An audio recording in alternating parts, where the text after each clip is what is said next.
চিহ্ন দেখা যাচ্ছিল না। হঠাৎ করে সমস্ত বাধা আমাদের কাছ থেকে চলে গেল। আমরা আর পচন নয়, আমরা সুস্থ জাতি হিসেবে, সবল জাতি হিসেবে দাঁড়াতে চাই।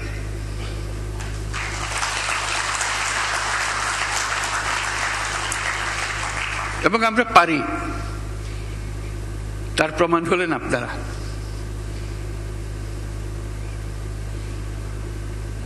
আপনাদের অনেকে এখন অনেকে এখানে আছেন যারা এখন ফার্স্ট জেনারেশন শিল্পপতি, অনেকে এখন সেকেন্ড জেনারেশন শিল্পপতি এসছেন। এই ফার্স্ট জেনারেশন যখন শুরু করে,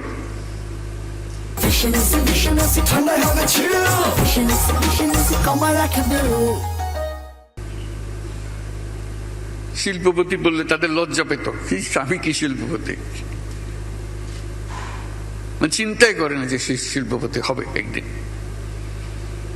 সাধারণ ঘরের ছেলে, সাধারণ ঘরের মানুষ, এটা দুঃসাহস নিয়ে নেমেছিল অপরিচিত এক জগৎ।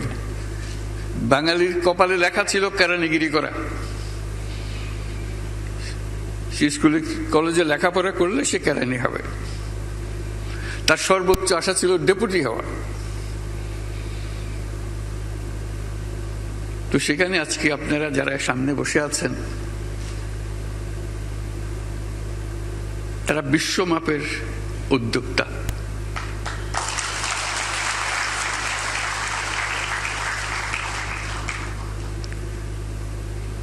এই বিশ্বমাপের উদ্যোক্তা ওই যুবককে যে প্রাণ দিয়েছে, তার কাছে কি শপথ নেবে, কি বলতে চাই? তুমি প্রাণ দিয়েছ, তোমার প্রাণের বিনিময়ে তুমি আমাদেরকে সুযোগ করে দিয়েছ, যে সুযোগ আমাদের কাছে ক্রমেই বন্ধ হয়ে আসছিল। সেই সুযোগ নিয়ে আমি তোমার স্বপ্ন বাস্তবায়ন করব। যে স্বপ্নের পেছনে গিয়ে তুমি প্রাণ দিয়েছ, সে নতুন বাংলাদেশ গড়ার, সে নতুন বাংলাদেশ গড়বই। এই হবে আমাদের শপথ।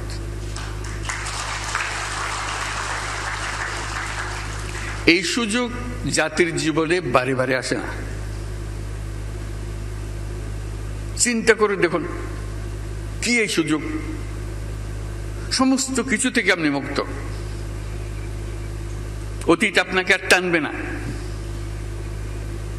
আপনি নতুন ভাবে জন্মগ্রহণ করেছেন, নতুন ভাবে অগ্রসর হবেন। নতুন করে যেই স্বপ্ন তারা আমাদের মনে জাগিয়ে দিয়েছে, সেটা যদি আপনার মনে রেখাপাত করে, তাহলে সেই স্বপ্ন পূরণে আপনিও শরীক হবেন। এটাই তো বিষয়। যে সুযোগ আর কখনো আসে কিনা জানি না,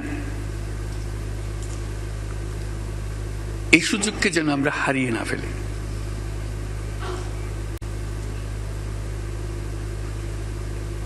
এই সুযোগ হারিয়ে ফেললে জাতির কাছে আর কিছুই অবশিষ্ট থাকবে না। সেটাই আপনাদের কাছে আবেদন। এখানে কোনো অভিযোগ, পাল্টা অভিযোগ করার বিষয় না।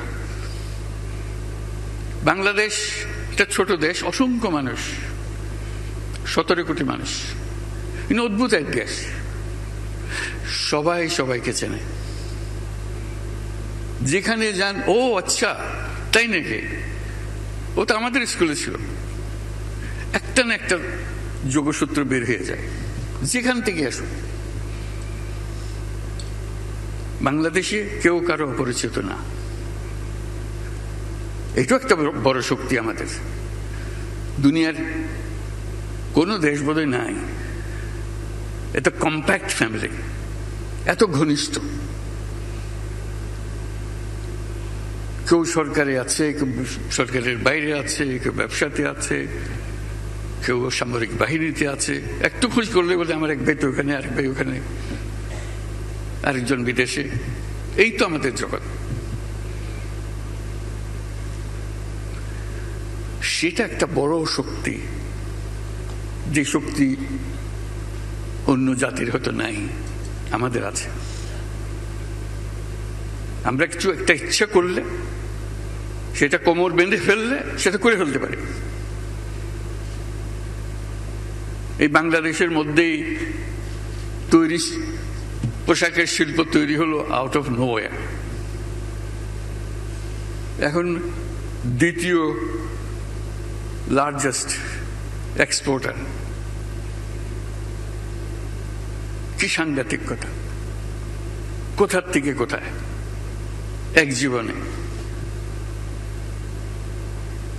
বাংলাদেশে কত কি হলো, কিন্তু আমাদের শিল্প থেমে থাকেনি। বাধার কোনো সীমা নাই। ব্যবসা করা এটা মহাসংগ্রাম, কাজের না। সরকারের সঙ্গে মোকাবেলা করা, তার লোকজনের সঙ্গে মোকাবেলা করা।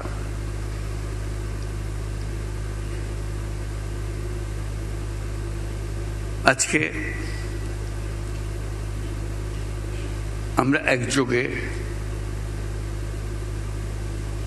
এই স্বপ্ন নিয়ে এগিয়ে যেতে চাই। সরকার এবং সরকারের বাইরে যারা, সবাই একজোট, এক টিম।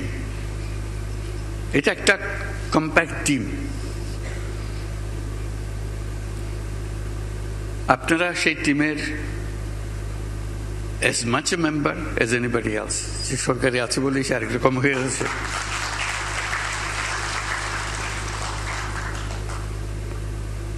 কিছুদিন সময়, আমরা সারা জীবন ধরে হবে কিনা জানি না, যে কোন সময় আমরা এই দায়িত্বে আছি, আমরা টিম হিসেবে কাজ করতে চাই, যাতে যে আজকে যে 2 নম্বরে আছি, কি করে আমরা 1 নম্বর হব।